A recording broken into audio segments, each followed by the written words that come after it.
This week on Politically Conscious today at 11 a.m., President Trump drops the F-bomb as Israel and Iran ignore his ceasefire, then launches unauthorized strikes on Iran's nuclear sites. He claims success, but Intel Chief Tulsi Gabbard disagrees. And in New York, Cuomo concedes the mayoral race to Muslim outsider Zohran Mamdani. What are the political shockwaves for the Democratic Party? If you're tired of the propaganda, listen to us. What's up, everybody? Welcome to episode 33 of Politically Conscious. Got my brother Leo Smith in here with me. We're hoping to get Emil on. He had a little emergency, and so we will be missing one of our wings, if you will, but we're going to make this thing happen for y'all as we pop up each week and try to basically give you a straight, no chaser, no propaganda version of what's happening with politics. As we always say, the media puts a lot of spin. So we try to weed through the spin by playing political cuts from around the web, from other pages, from the media, and just kind of give our perspective on it. Leo, if you will, for those who may not have seen you on the show, tell them who you are. I am the moderator of this show, typically between Emil and Leo. We got the left perspective and the right perspective. Again, hopefully we get Leo on. But either way, we're going to figure this thing out today. But Leo, tell them who you are, and we're going to play some clips and get this show started today, episode 33. Thanks for being with me. Montoya, once again, thank you for having me on to be a regular with you guys, you and Emil. I'm Leo Smith, Republican National Committee, former strategist, worked on the deal and Kemp's campaigns leading to Kemp's campaign, and worked for the Georgia Republican Party for quite a few years. Now I focus primarily on empowering and uplifting policy making that tends to be on the conservative side, and looking forward to chopping it up a little bit today on the things that matter, both state and federal. No, absolutely. You have been an amazing addition to the show. And so we're going to try to hold this thing without Emil. He may pop up on us, y'all. And if he does, we'll definitely. This next take, I'm missing him because he's the historian. So I want to kind of set the stage. We're obviously in the middle of this Israeli-Iran conflict, and there's a lot of moving parts. And so I thought I saw this one cut, and I was like, okay, let me play this cut. It's actually Joy Reid back when she was on CNN. I don't know if it's an older cut or she was recently on, but it's kind of setting the stage for, in a sense, why we're here. And that's usually where Emil shines, right? He's the historian of the show.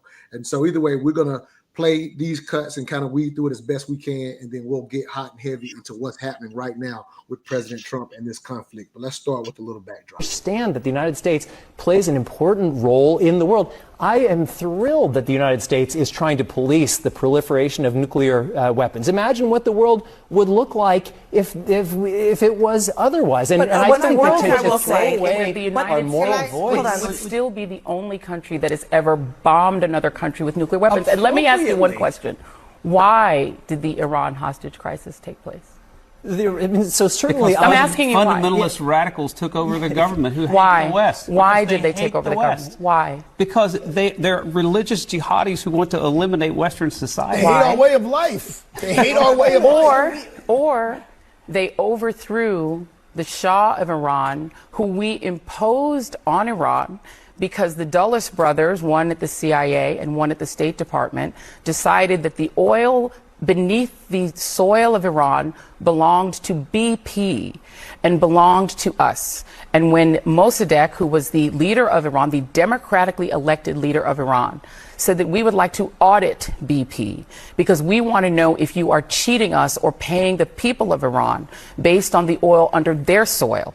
And they said, you may not audit us. And then we overthrew him, and he wound up dying in prison because we decided that we, in our arrogance as a country, got to own their oil. And wait a minute, no, one moment. And so the hatred of the United States had to do with the hatred of the Shah, who brutally repressed the people of Iran for 26 years until he was overthrown within Iran because he was not their natural king. They didn't want a king any more than we wanted a king. The bottom line is the arrogance of the United States' foreign policy.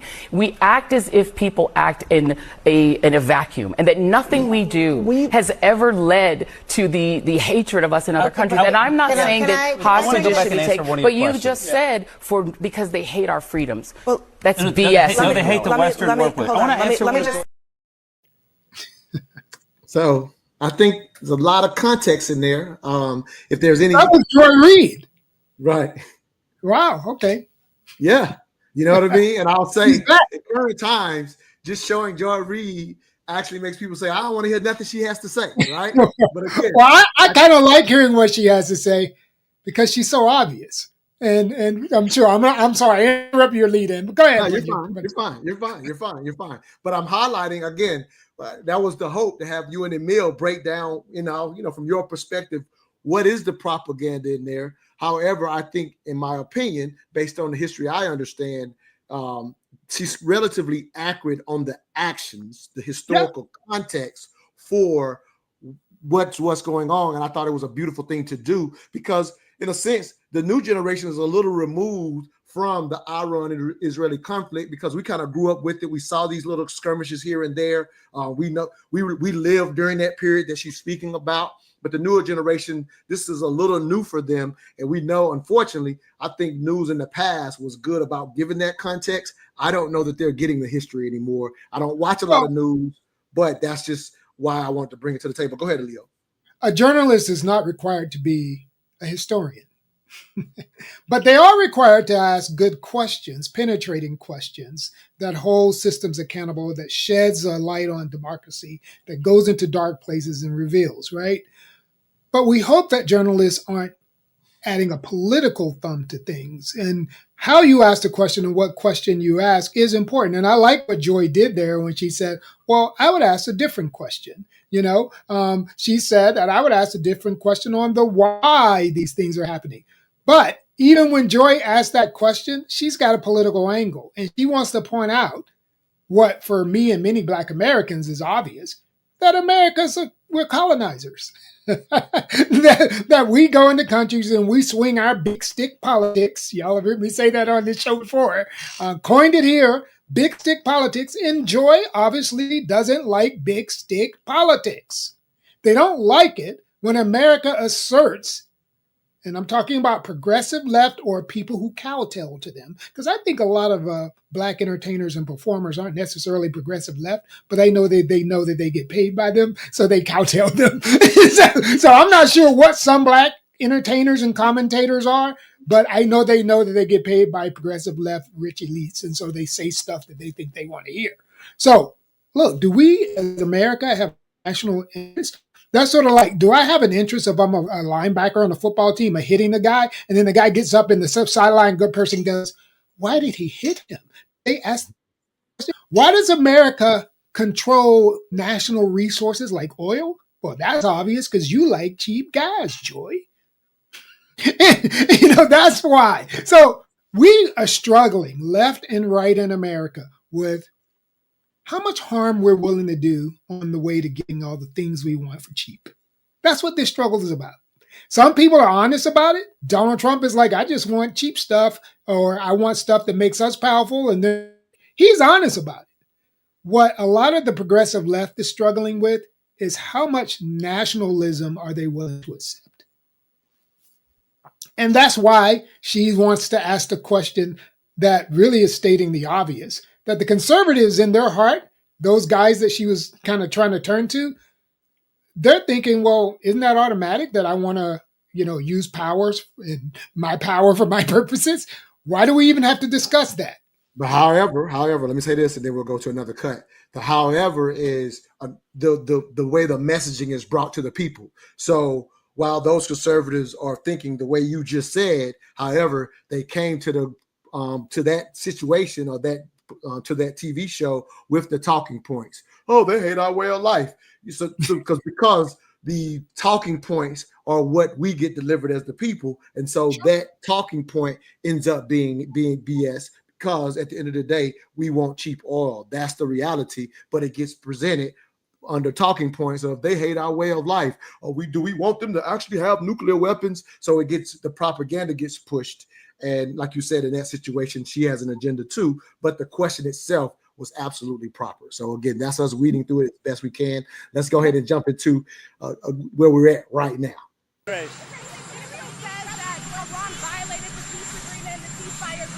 Do you believe that Iran is still committed to peace? Yeah, I do. They violated it, but Israel violated it too. Are you questioning if Israel Israel, as soon as we made the deal, they came out and they dropped a load of bombs, the likes of which I've never seen before. The biggest load that we've seen. I'm not happy with Israel. You know, when I say, okay, now you have 12 hours, you don't go out in the first hour and just drop everything you have on them. So I'm not happy with them. I'm not happy with Iran either. But I'm really unhappy if Israel's going out this morning because of one rocket that didn't land, that was shot, perhaps by mistake, that didn't land. I'm not happy about that. You know what? We basically have two countries that have been fighting so long and so hard that they don't know what the fuck they're doing. Do you understand that? Do you have to respond to Iran like this? Presidential or not? The plan. when we say in church, make it plain, he made it plain. You know, Trump is presidential for Trump. That's his standard of presidential, and that is he says whatever he wants to say.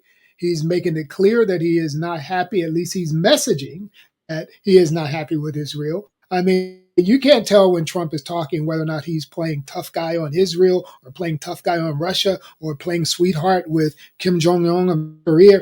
He plays these games in messaging. He likes to diffuse situations. He likes to muddy the water. He likes to strategically muddy the water and divert your attention a different way. So you really don't know really how he feels, but sometimes when he hits hard with that, expletive like that, you can tell that that's close to his heart. That he really does feel that the Middle East is a mess. He really feels that way. There's no doubt about that. He also says, and he made it very clear a couple of weeks ago, and we talked about it on your show, that he doesn't want to change the hearts and minds of those people who hate America necessarily, but he does want to make sure he asserts American interests. And that's pretty much what he's doing. Yeah, I think I agree with everything you're saying there, Leo. And I think if you're caught up into the propaganda or you're just hearing everything through a specific lens, whether you're listening to the left media most or the right media most, I think sometimes you're unable to decipher that this is the area where he's best at. He's really you're right. He really is in his sweet spot right now. I mean, the man is walking around, he's swinging big stick, okay? He is negotiating with power, with authority. He's got people, he's got heads of nation calling him daddy right now. Literally, folks, there are heads of nations in the Netherlands, at The Hague, in the United Nations meeting, etc., and heads of state were calling him daddy, jokingly, funnily, but of course he's loving it. And they are kowtowing to him now. And that's because he dropped a big bomb on Iran and did it on his own choosing.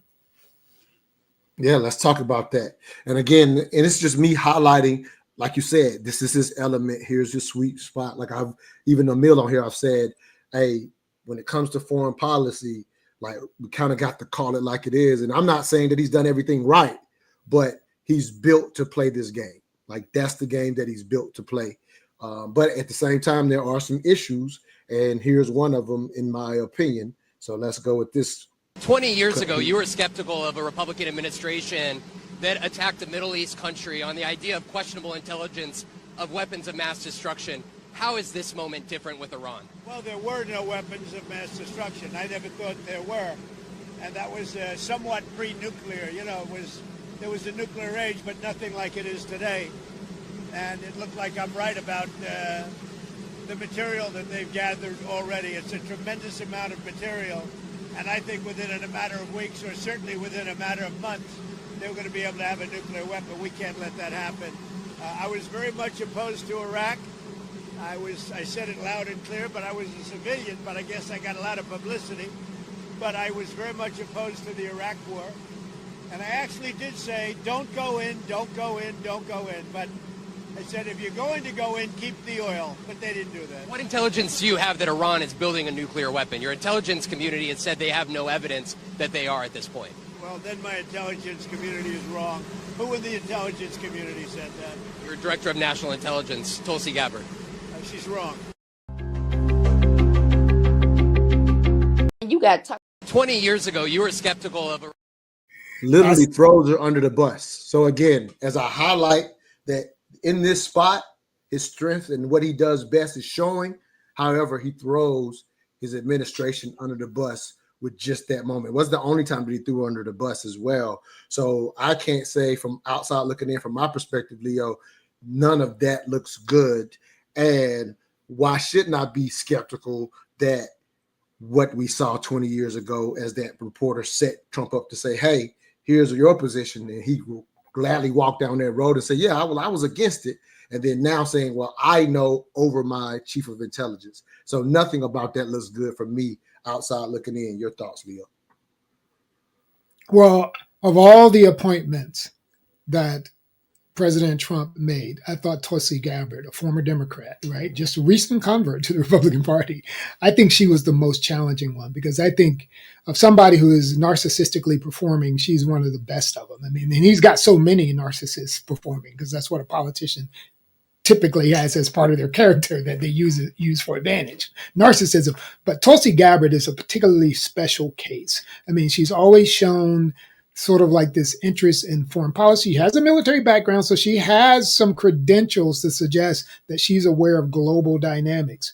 But she does not have message discipline. She does not have strategic discipline, because she's mostly interested in her own self and what she wants to do and her projection of herself as a political leader or an influencer, okay? Now, so he said the intelligence director is wrong. And by the way, he feels so strongly about that, she's not even invited to all the intelligence briefings anymore. How about that?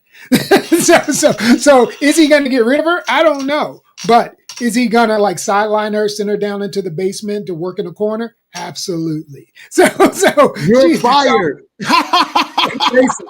Right? Because look, it's obvious. If you don't kowtow to Trump's agenda, you're out. And that's kind of obvious. That's why Pete Hegseth, Sec Defense, that's why, he's going to basically state everything that Trump says to the T. And he's going to, even conflate some of the things that Trump says, to help him out a little bit. That's the game. Tulsi Gabbard is playing a different game. And actually, I don't think she's helpful, not because I'm a pro-Trumper guy, not at all. I think because we need our national leaders, especially on issues of international security, we need them to be aligned. If you decide to do something, if we decide we're going to run a play up the middle, you don't need one person going, I think I'm going to do a runaround. No. Well, the proof in the pudding is Iraq. Right. Correct. Let's talk about that, though. That's right. So you have some of that. Back to it, but you can go ahead and jump in. I got another cut that's going to bring us back to go ahead. it. So please. We can hold on that. But I'm just saying, to your point, they all ran the same play. So that's why it worked the way that it worked, to your point. Yep. One of our watchers says, hey, he said the intelligence director is wrong. He says, as if he knows more than the person whose job it is to know it. Respect that perspective. But to your point, Leo, at the same time, the administration, even for the people, needs to look like they're running the same play. That's just politics. And I think that's all you're saying here. My man, B House. Yeah, I mean, Brother House is right on a textbook fashion, right? That the intelligence director is supposed to be on top of these things. There are reports that they're going to be depending on, but the CIA, the Secretary of Defense, the DNI, they're all separate organizations that do separate types of work. So it is true, but there's one person who is chiefly accountable, and we can't forget that, the CEO, and that is the President of the United States. So Brother House, yes, she has that job, but ultimately he has authority over her in message and strategy in any business.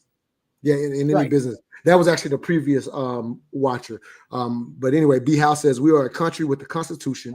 A democracy sounds more like a monarchy if we talk about our actions from what he chooses to do and not what we chooses to do. Any thoughts in reference to his comment there? Any thoughts on that? Well, I mean, we need to be a government by we the people. Don't disagree with that. But we the people decided on him as our CEO.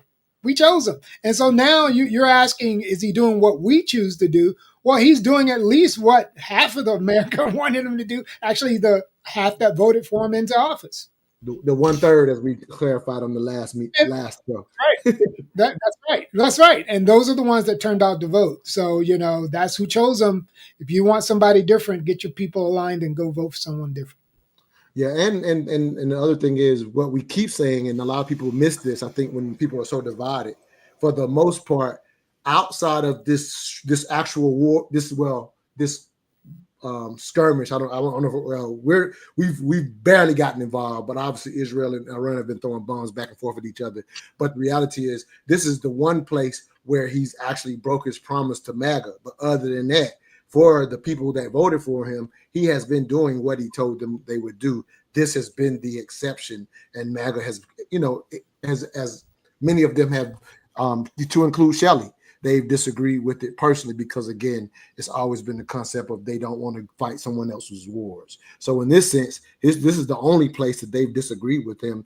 And I'm just kind of highlighting. So he's done exactly what he wanted, what he said he was going to do for the constituents that voted for him, except for that. Go ahead, Leo. He did, and I think there's a fair argument, and there's a lot of Republican opposition to him having pulled the trigger in the way that he did, no pun intended.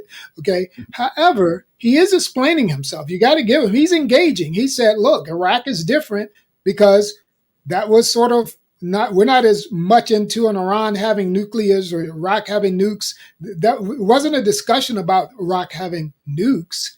This discussion is about Iran having nukes. Okay, he's drawing that difference, and that is a difference. Okay, the other thing he said is that people aren't paying attention to it. I don't hear weapons of mass destruction and nuclear any different. I'm just telling you personally, I don't. But go ahead.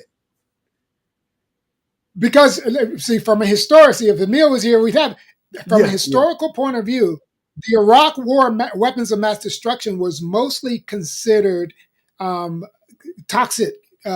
Poisons chemical stuff, dirty bombs and stuff like that. It wasn't really about any. It was not right. It wasn't about. It makes sense. So Trump is right in that. So Trump is saying this is different. But here's the other thing that I've been thinking about for a long time that Trump said that I think people aren't quite getting onto. And this is again Trump being obvious about his intentions.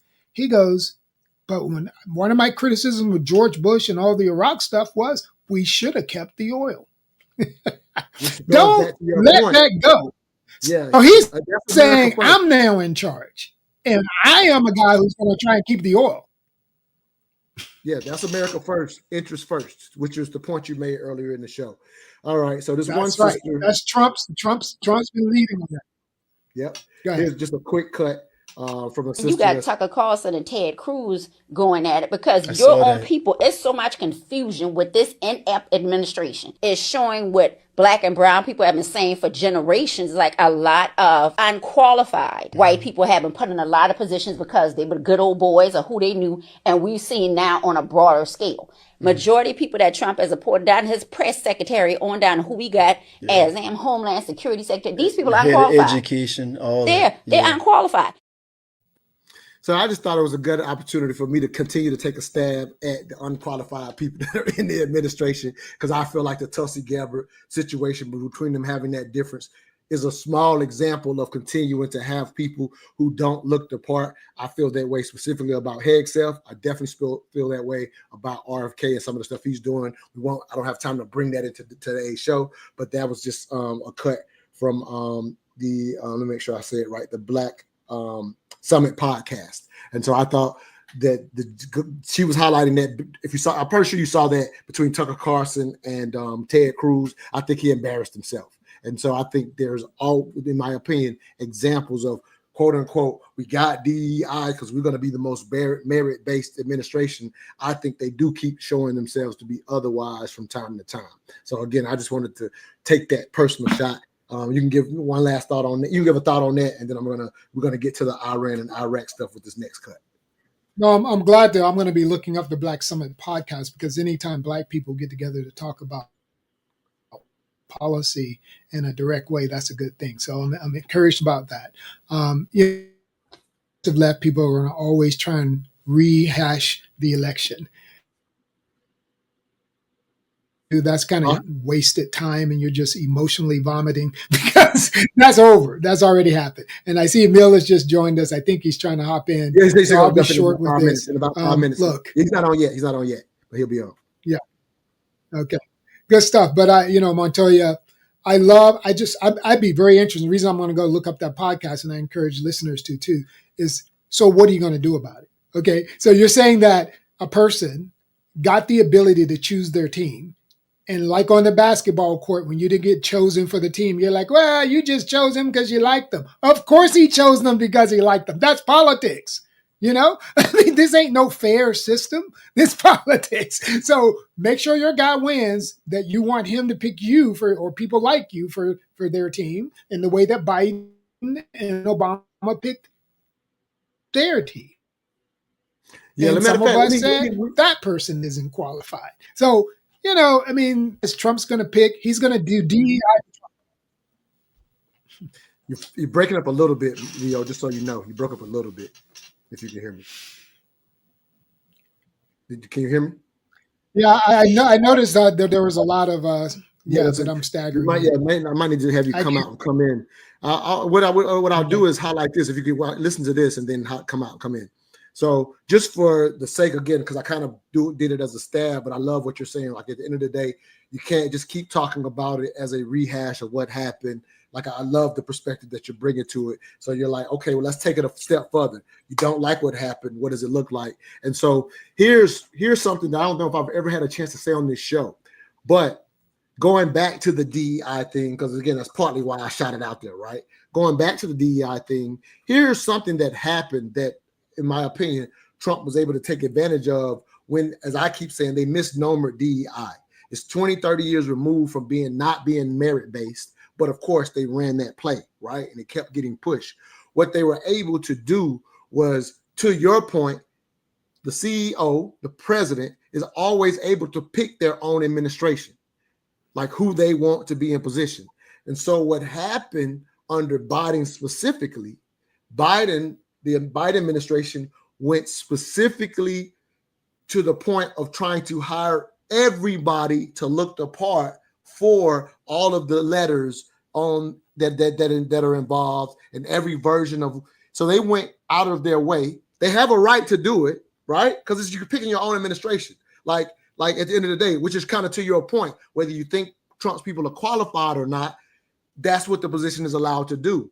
But what he was able to do was look at the administration and say, look who they put. Look at these different people they put, and treat it as a DEI hire when the rule of that position is not the same as you or I going for a job that has to meet a requirement for a level of diversity at the job, or being discriminated against in the job based on your race or not. Whatever the race is. Like the cabinet position doesn't even apply.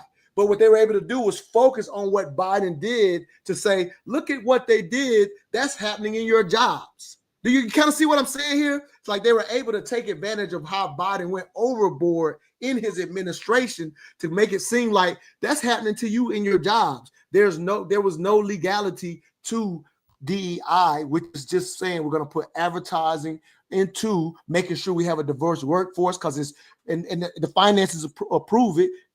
Diverse workforces outperform non-diverse workforces by 20 to 30%. Like the numbers are there. So most companies were doing it anyway because it makes sense. But they just took advantage of what the administration did within his cabinet and made people feel like that's what they're doing to you. I don't know if that makes sense, but I would love to hear your thought on that. And then we're going to get Emil on here as well.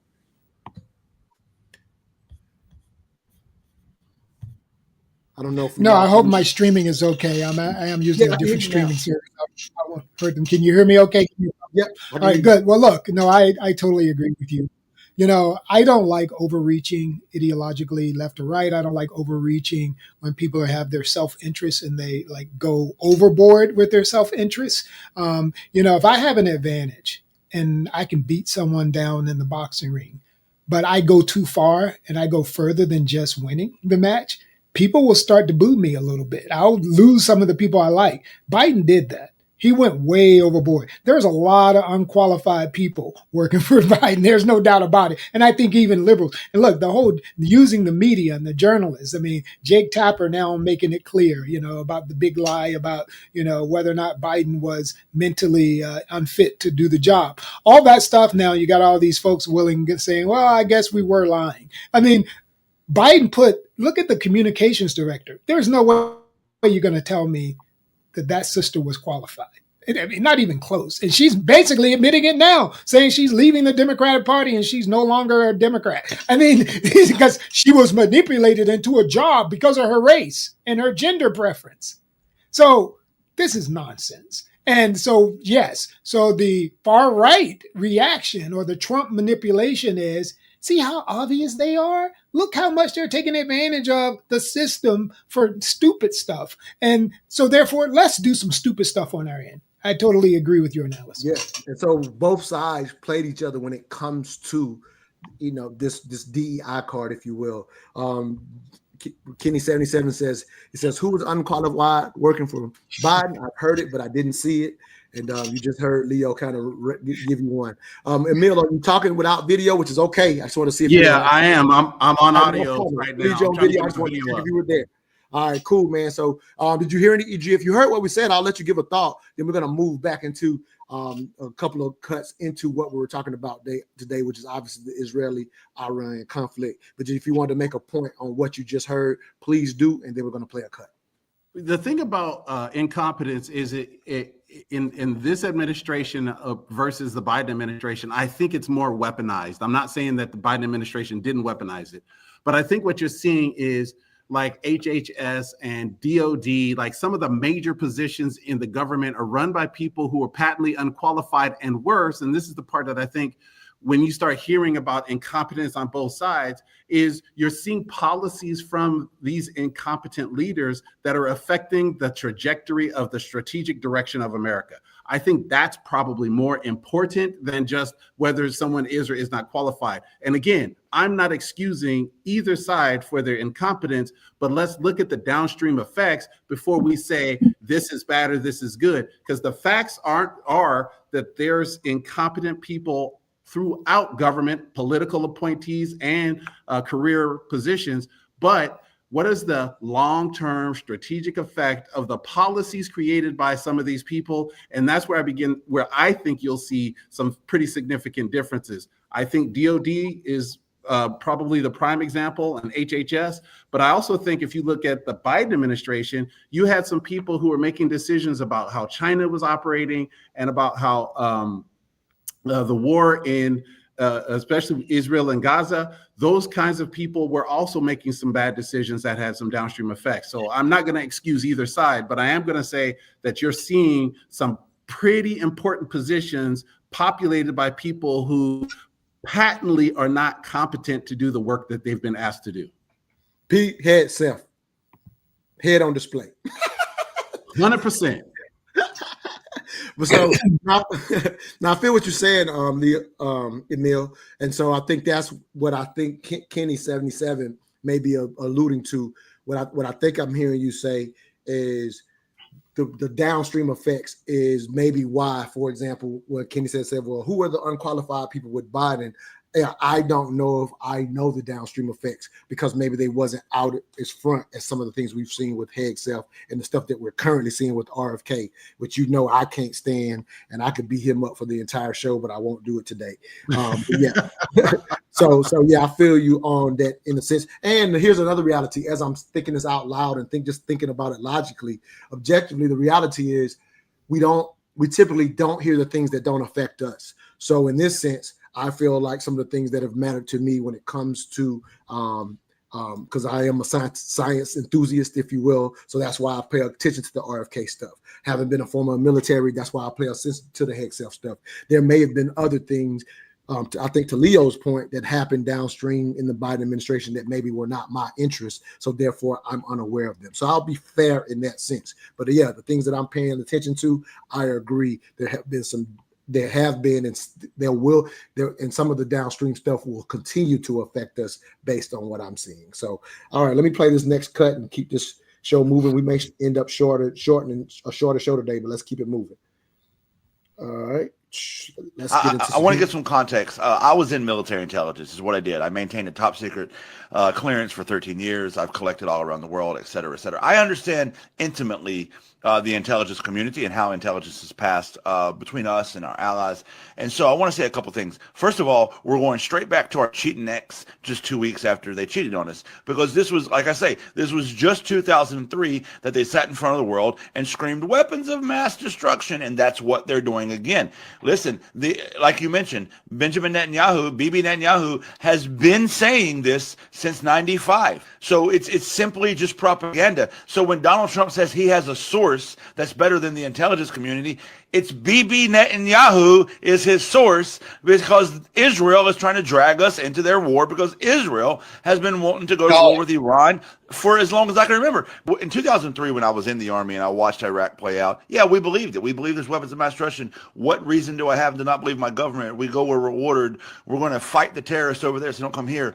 But hindsight is a beautiful gift. And if we can't look back at 2003, because by the way, we know now that it was a lie. We know that Donald Rumsfeld sitting in front of the United Nations showing the evidence of weapons of mass destruction just simply wasn't true. We know that it was posturing by Saddam Hussein because he was afraid of Iran invading Iraq and all the geopolitics of that region, et cetera, et cetera. We know that, okay?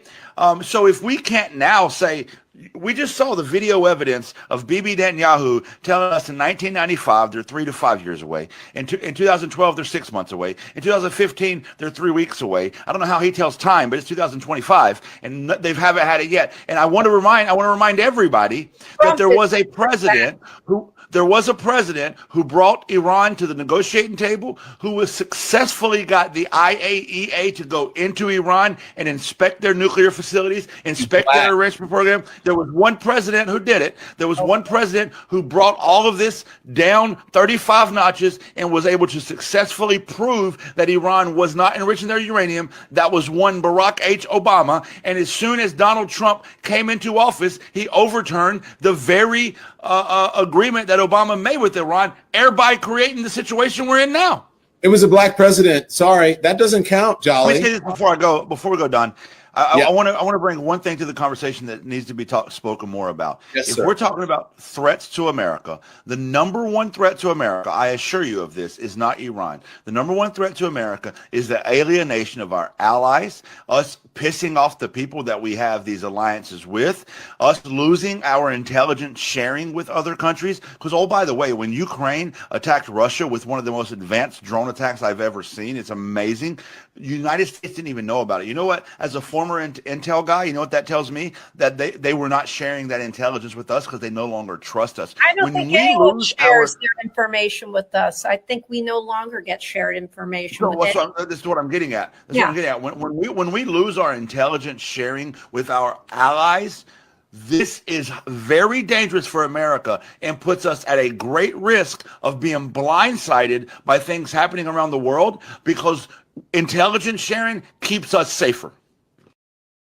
So that comes from Jolly Good Ginger's IG page. And Can I say this just before Emil jumps in? They're so far out removed from reality. I mean, that's why he's no longer on CNN or whatever. I mean, it's ridiculous. I mean, did they not just hear the Iranian leader say, "Hey, Mr. President, I'm going to bomb at one shell at 1 p.m." I mean, you talk about sharing. He doesn't need much intelligence when the actual leaders themselves are willing to tell Trump anything he wants. What world are y'all looking at? I want to say ding, ding, ding, because Emil said getting rid of that initiative that Obama did with Iran started all this. And last week, Leo, you said that didn't start all this. So you came back just in time, Emil. Ding, ding, ding. Gloves off. I'm out of it. Y'all talk. Look, so the point that Jolly was making that is so important is that we've heard this rhetoric for the past 30 years, literally the past 30 years. Iran has been more compliant with all of the international regulations on it about its nuclear program than almost any other nation, and people still want to say they're close to a bomb.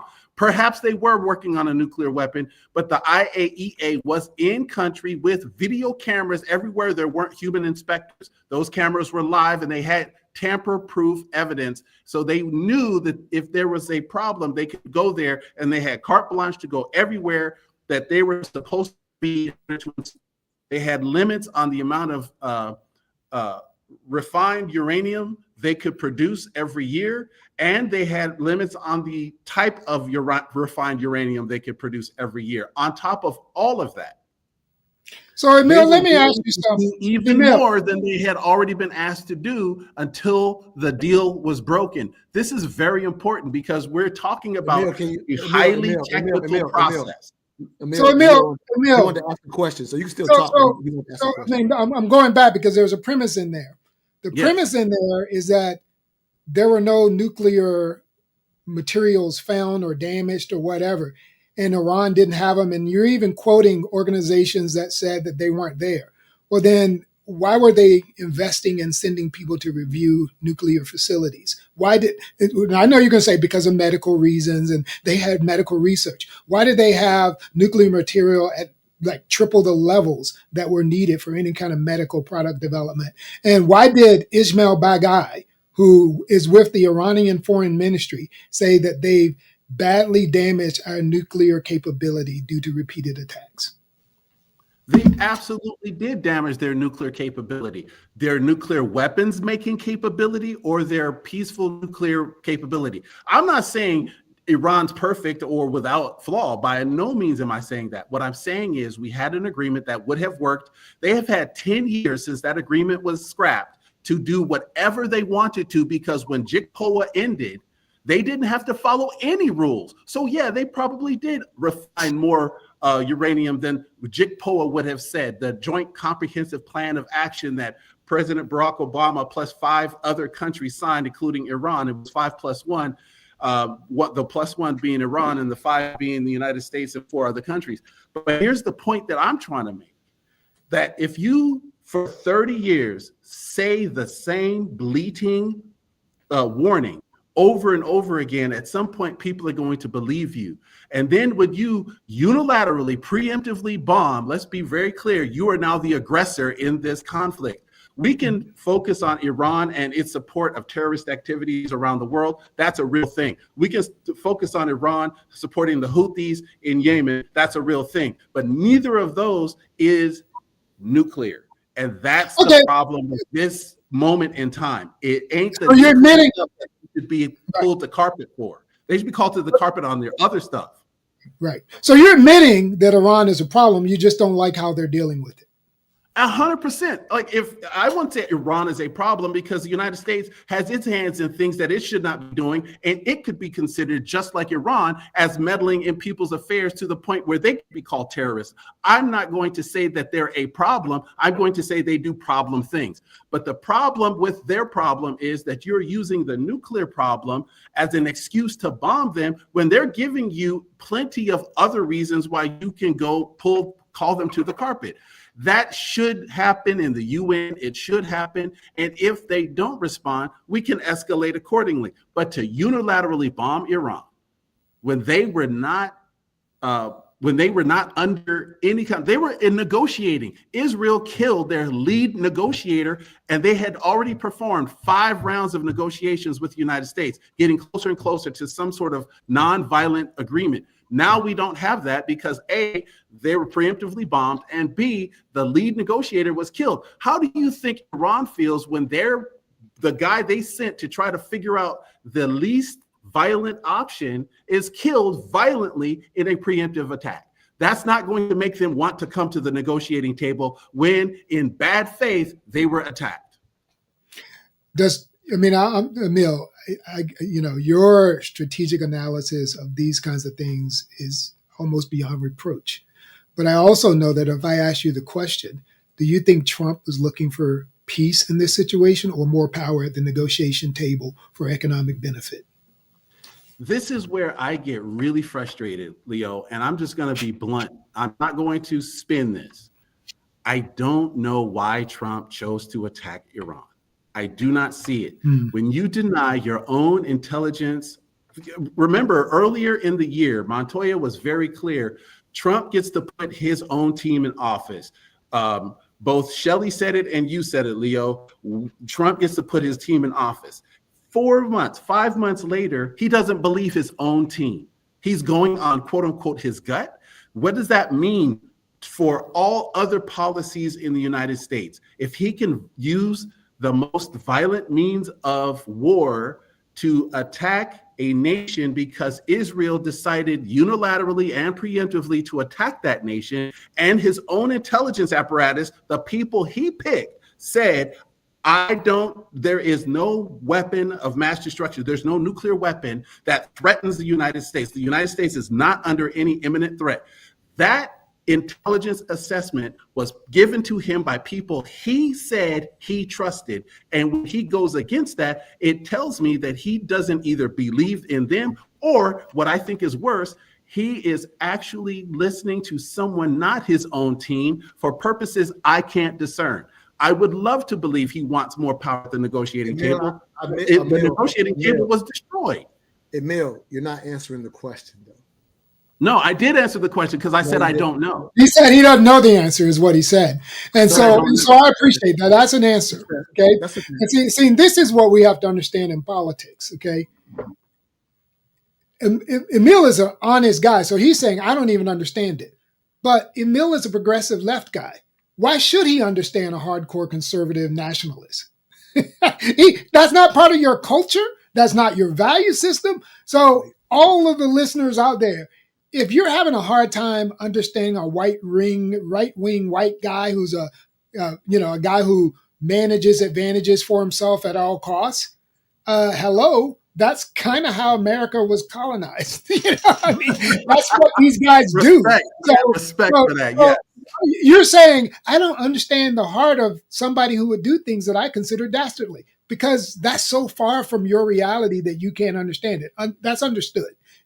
So I get it. And if you look at it from a pure economics basis, Trump is doing whatever necessary so he can say, I lowered the price of oil, or I put all the other state heads on their knees so that America would have an advantage. And just like all those women who said they hated Trump, but then they went back home to their husband, and the husband says, hey, if Biden wins, our vacation home here and our vacation home there and our trip to Monaco is going to be at risk. And then she goes, I think I'll put away my costume for the parade in D.C. and I'll go ahead and vote for Trump. A lot of Americans want this quality of life. I ask Americans all the time when they whine and complain about various things, from immigration to where we get our products from. Are you willing to have less or to have different? Are you willing to grow your own food? Are you willing to clean your own house more? Are you willing to walk more and stop driving your big old Navigators? Serena is dropping the mic in front of a, boom, boom, big car. Y'all all want those cars. Okay. Are you willing not to drive certain cars? Then you can make a choice on how much harm we do in the world. And the one I always use that's the easiest one to kind of further your point, Leo, is how all Americans, it's laughable how we understand taxes. Oh, it's incredible. It's completely laughable. I'm saying completely laughable. Go ahead. I'm 100 with you on this, and I live my values to the extent I can. That doesn't mean perfect, and a lot of times the right wing wants to throw the left wing under the bus because the right wing says, well, you're not living your values. Well, the other side is also true. It's just who can point the loudest. But the problem I have is when we show we're not living our values, the question is at what cost? And what we've seen over not just the last few years, not just since Trump's been in office, but probably since the end of the Civil War, we really have a problem with understanding what our values are in the first place. Is it money? Is it justice? Is it politics? Is it war? And you can see that play out in era after era, epoch after epoch in our history. So to your question, to your point, I would say this. This is probably the most pointed way that I can say it to a brother from the right side of the equation. We got to remember who we are, because this country always forgets who we are. And when we remember who we are, we, like you have been doing on your side of the aisle, which I really respect and appreciate, is you're saying the values I uphold advance the agenda for African Americans and Black people in America. You're unequivocal about that. And I think that's where we have to go sometimes, not all the time, but we have to just say there are some values that are so important that nothing else will trump them. That should not be across the board, because then you're purely ideological, but you should have some stands that you can stand on. And I think that's one of the reasons you're here and why I'm here and why Montoya started this podcast, because we have some values we know we can stand on. And the problem is a lot of Americans cannot articulate the values they know they can stand on. Absolutely, 100%. Yeah, good stuff, Emil. I'll answer your question, Leo. He's absolutely negotiating. Go back and answer your question. I guess me being in the middle, it's easy for me to just hear it both ways. And to your point, you're right. Emil did say, I don't know, is his first response to you. And it's hard for him to see it because of what values he has. I'm not, and anybody that's watching right now, for me, I think he's absolutely doing that. And for anybody watching, that's not me agreeing or disagreeing. This is what I think he's doing. I'm just calling it for what it is, because like you said, Leo, when we played the cut and he goes, I told him that at least if they're going to go in, keep the oil. I think this is still his angle right now, no matter what. It's all about the oil, baby. Yeah, look, but I want to claim to what I said earlier. If any listener doesn't think Trump is negotiating and that this whole, I'm going to beat somebody up so I can get to the table and negotiate, the NATO Secretary General, Mark Rutte of the Netherlands, right? Yeah, say it. What did he call it? He said he literally called Trump daddy. Yes, he did. That Trump would be nice to them. That's the power. And Trump was nice to them. And Trump was just nice, like, what did the South African president say? I wish I had a plane to give you. Yes, he did. Trump's going to be able to get something from that president. Look, you may not like his methods, but they're working. I don't like his methods, and you'll never hear me equivocate, because at the end of the day, I don't see America prospering because of those methods. I see him prospering. I see his reputation prospering, but I don't see America prospering. And here's a point that I'll make, because we want to talk about oil. In 2003, when we invaded Iraq, we often said the same thing. We should keep the oil. That was not something, we didn't say it quite as explicitly, but that was pretty much the plan, because the people like Halliburton, who had the sole source contracts that ran roughshod over Iraq for almost 15 years, that was clearly where we were aiming for. If we do something similar in Iran, let's not make the mistake of saying, well, we're going to leave the oil behind again. If we're going to do it right. I agree with both of you that Trump is negotiating. I just don't know to what end, and that's why I say I don't know. But I do agree he's negotiating, and I do agree that he putting 12 massive ordnance penetrators, MOP bombs, on Iran sends a very clear message to North Korea. It sends a very clear message to Russia, and it sends a very clear message to China that there is something at play that you may not be able to manage easily anymore. That was the message I got from Iran, but that's not the message Iran got, and that's the problem. Fair enough. Let me play this cut. This is kind of something that we just mentioned. This just happened up in New York, and I was interested in hearing y'all thoughts. I got my man Jolly Good Ginger from his page again, highlighting his perspective on what happened with Cuomo conceding the primary up at NYC. And he feels like it would have bigger effects on the entire Democratic Party, but I'll let y'all hear it from him. We got major news coming out of New York. With all the bad news happening in the world right now, this is good news, so listen up. Cuomo has conceded the primary to Zohran Mamdani. Jolly, it's just a primary. Yes, but historically speaking, whoever wins the Democratic primary typically goes on to become the mayor of New York. But you need to understand the implications of Zohran Mamdani beating out Cuomo. Let me explain. First of all, Cuomo is a household name in New York versus Mamdani, who was relatively unknown. Second of all, Cuomo is very much old guard, Republican-leaning, moderate, conservative, Democrat, same old tired bullshit. Mamdani is a Democratic socialist. He brings brand new ideas to the table that, while they are great ideas, scare people because they are unfamiliar ideas. So they have to be explained and sold to the masses. And listen,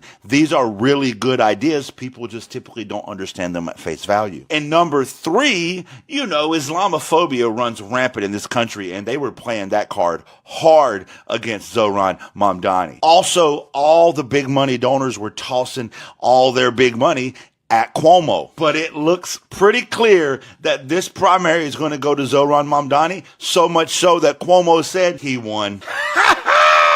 Please understand that this has implications to the entire Democratic Party. So elected Democratic representatives, listen up. The people are tired of the old guard. The new guard is the future. Stop fighting it. Stop fighting this change and you'll stop losing. Congratulations, Zohran Mamdani. Congratulations, New York. We'll start with you, Emil. Again, Jolly Good Ginger thinks that this mayoral race is a potential to show a big difference, and we've been highlighting that throughout the shows we've done on what's happening with the Democratic Party. Do you see it as such? First of all, I want to make sure I shout out Leo, because New York used ranked choice voting for this primary. I will say no more and let him break down why that is such a big deal, because the largest city in the nation used one of the most beautiful and progressive ways to elect its Democratic nominee for mayor. The second thing I'll say is that Zohran Mamdani is Indian and Muslim, which is a little bit different. So all of that anti-Muslim stuff, which is normally intermingled with either anti-Arab or anti-Middle East, didn't quite land the way it should have, because he's not from the cultures that they were trying to denigrate. He's a Muslim religiously, he's Indian ethnically. That's a big deal. And the third thing I'll say about this is that the Democratic Party is in a world of SHIT.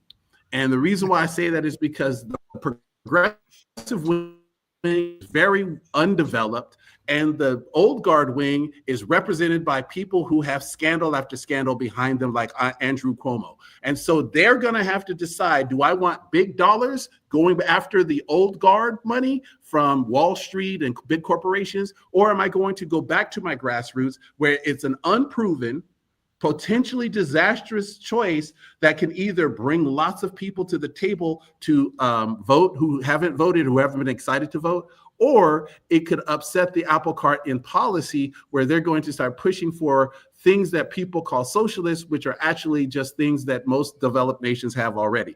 So we can talk about that, but I'm here to tell you, in my opinion, Zohran Mamdani is probably the bellwether for sea change inside the Democratic Party, and I think chaos is about to happen. Yeah, Leo, your thoughts on what you saw there? Or no, I think it's that's a whole nother show on this Mamdani thing, and Emil, you're in Virginia, and Virginia is, or I know that you're in Virginia politics, and Virginia to me is very interesting in that Virginia is also DC in a lot of ways, if you're in the Northern Virginia section. And then you got Abigail Spanberger in the same election cycle that this Mamdani race has emerged. The first thing that she did, she's the gubernatorial candidate in Virginia, and the first thing that she did was she started adopting some of Mamdani's language in some of his policy platform. That's the very first thing she did after she saw that. So Emil is completely correct that Mamdani has shown a playbook that's really important for the Democrats. But the problem is that playbook isn't believed in by the establishment people, from Clayburn down in South Carolina to Ron Klain, who was one of the Biden advisors, to all these folks, okay, to all these political consultants that are the people driving the Mercedes and wearing the $5,000 suits that made money off of the establishment. So their loyalty to Clyburn and others don't allow them to say that Biden is having mental difficulties and not qualified to run the country anymore. All these people are against the Mamdani types. Okay. And that is the clash that's going to happen, because it's not just about ideology. It's about people who have been milking a system and making tons of money, right? Say that, Leo. They lose their job because they no longer have these ideas. And so they're trying to, there's whole different thing here. And all these younger people, they are pissed off.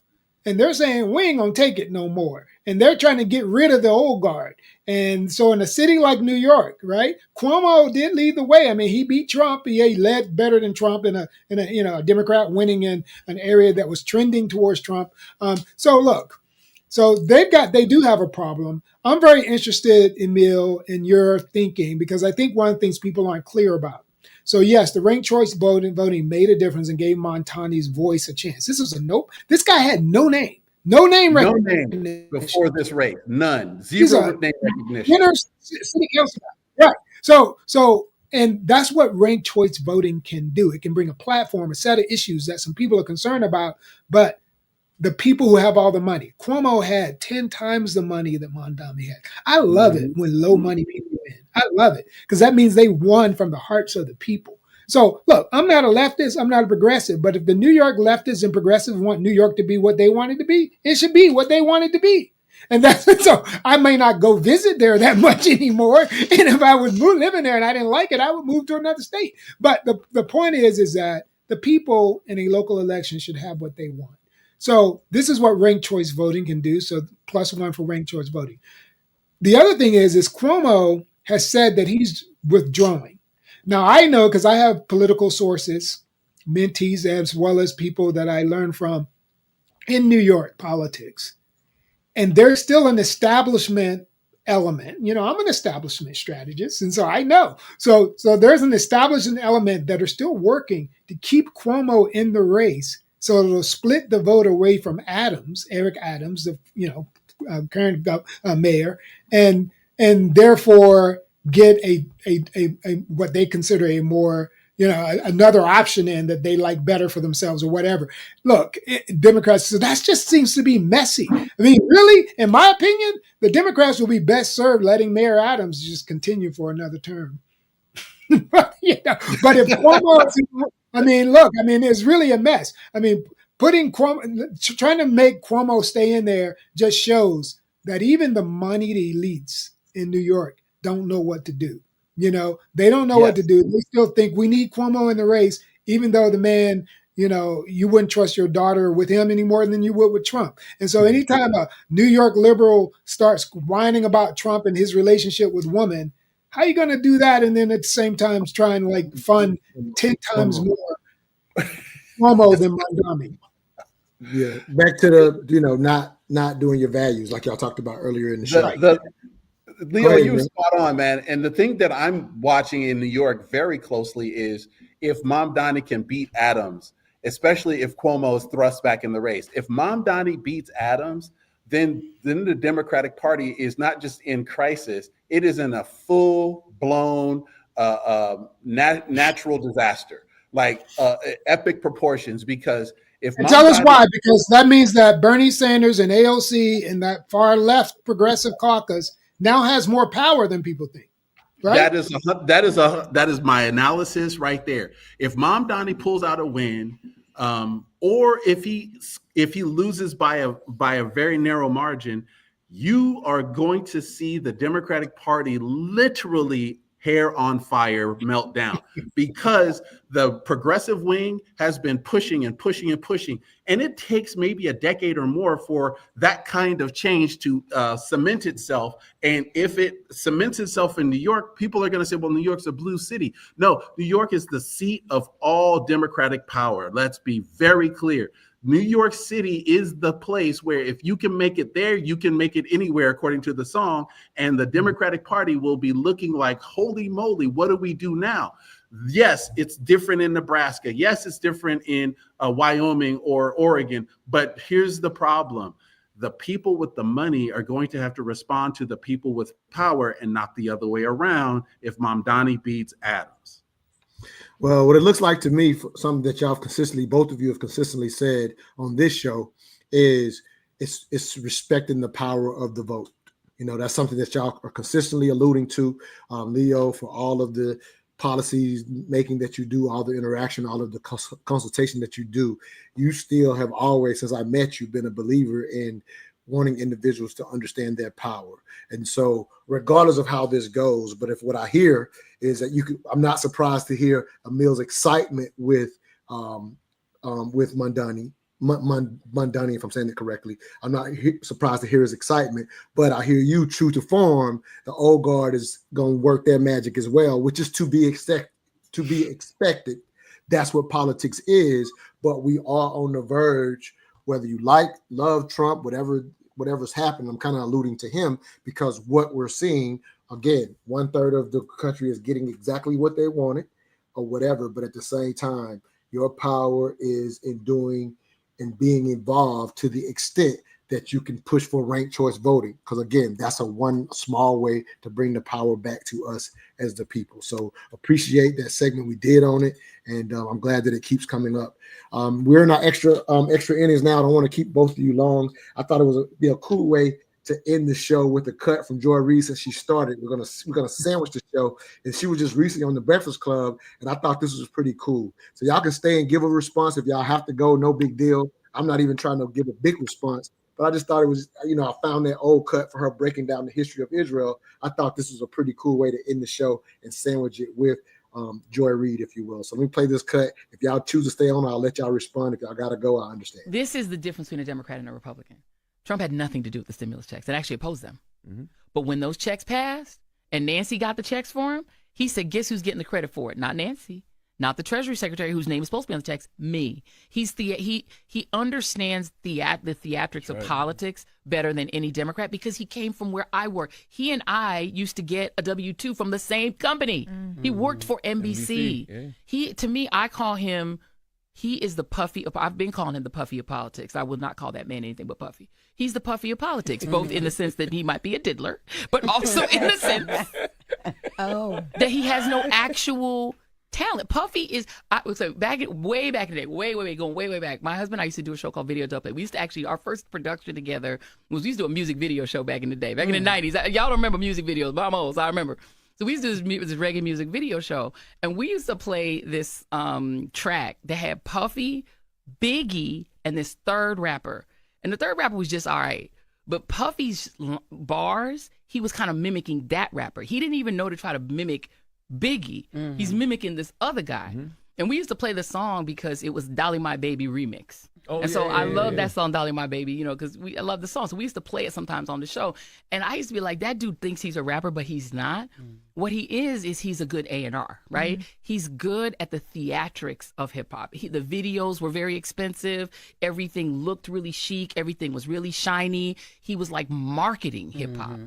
He's not good at doing and performing hip hop, but he was a great marketer. That's what Trump is. I agree. Trump is a marketer. He doesn't have talent. He's not a good businessman. He went $900 million in the hole. He inherited $317 million, lost it all, and then an additional $600 million. Mm-hmm. He bankrupted 2 casinos in Atlantic City. Like, you cannot be a good businessman and bankrupt casinos in Atlantic City. His businesses have failed all over the world. They've ripped his name off of, he doesn't even own, I think he owns like 6 big buildings in Manhattan, but they're like 60 with his name on it because he just slaps his name on it. He doesn't pay his contractors. He doesn't pay his bills. He's a deadbeat. Like, what are we doing? I was going to say, damn, you sound like my baby father.